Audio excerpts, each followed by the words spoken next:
Hi guys, সবাই কেমন আছো? আশা করি সবাই ভালো আছো। তা আমিও ভালো আছি। আজকে তোমাদের একটা জিনিস দেখাই, চলো আমি কি এখন খাবো তোমাদের দেখাই। তোমরা আগে দেখে বলতে পারবা, আগেই কমেন্ট করবে, দেখেই বলার চেষ্টা করবে যেটা কি, তারপর আমি তোমাদের বলবো। কেউ না বলতে পারলে তারপর আমি তোমাদেরকে বলবো যে এটা কি। ঠ্যান ঠ্যানা, এই দেখো এটা কি বলো তো সবাই। আমি তোমাদের দেখাইবা দিলাম, কেউ বলতে পারবে এটা কি?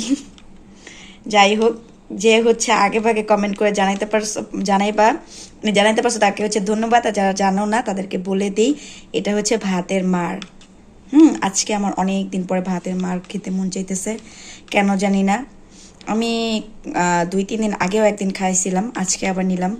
এটা পাশের ঘরে আন্টি দেখি মাঝে মাঝেই খায়, তো আমি আজকে ভাবলাম আমিও একটু খাই। আমি বিয়ের অনেক আগে খাইতাম, আব্বু খাইতো তখন খাইতাম, বাট এখন আর খাওয়া হয় না, তো আজকে ভাবলাম খাই। এখানে অনেক কিছু আছে, ভর্তা আছে, 2-3 পদের ভর্তা, তারপরে তরকারি ভাজি, তারপরে আর কি চোকার মানে টক রান্না আছে। এখানে অনেক কিছু দিয়ে এখন টেস্ট করবো যে ঠিক আছে কিনা। এই ভাতের মারটা অনেক গাঢ়া গাঢ়া ছিল, তাই ভাবলাম একটু খেয়ে দেখি কেমন হয়েছে। খেতে অনেক স্বাদ। আমি শুনছি এটা নাকি অনেক পুষ্টিতে ভরপুর একটা খাবার। এটা অনেক, ভাতের মার অবশ্যই অনেক ভালো একটা জিনিস। এটা খেতে পারলে অনেক উপকার আছে, আমার বাবা বলতো। তো যদিও একটু নুন কম হয়েছে, বাট অনেক মজা হয়েছে। নুন দিয়ে নিলেই হয়ে যাবে। কেমন লাগলো আর কারা কারা এইভাবে খাও আমাকে কমেন্ট করে অবশ্যই জানাবে।